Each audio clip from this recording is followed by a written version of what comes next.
Le 43e président des États-Unis sera donc George Bush Jr. 35 jours après les élections, la Cour suprême fédérale des États-Unis a exclu tout recomptage de plusieurs dizaines de milliers de voix en Floride.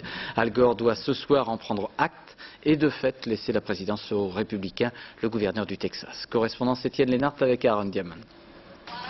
4. Elles étaient en tout et pour tout 4 en milieu de matinée à avoir fait le déplacement devant la résidence d'Al Gore dans la capitale américaine.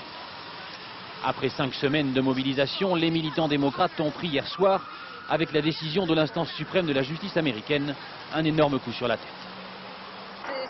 La Cour suprême va perdre toute sa légitimité avec sa décision.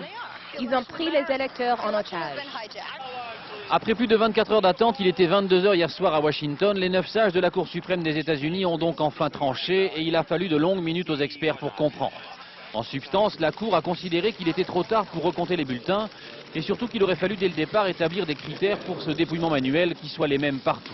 Une Cour suprême divisée, les 5 juges conservateurs ayant voté contre la reprise des dépouillements, ce qui fera écrire à Stephen Breyer, l'un des 4 juges les plus modérés, que le grand perdant de cette histoire est sans doute d'abord la confiance de l'Amérique dans ses juges. Même si le pays tout entier pousse un ouf de soulagement, enfin tout est réglé, à l'avenir, personne ne considérera plus la Cour suprême comme autre chose qu'une institution partisane. Sur le plan politique, Al Gore, qui s'exprimera ce soir à la télévision pour prendre acte de cette décision de justice, pestera sans doute longtemps contre ce qui lui a vraisemblablement coûté la victoire dans cette élection très serrée, un système de vote désuet dans certains États et notamment en Floride, un système qui devrait être remis à plat. Le mauvais côté de cette expérience, c'est que le matériel que nous utilisons pour voter est vraiment horrible. La bonne chose, c'est que désormais nous le savons et que nous allons régler le problème pour l'avenir.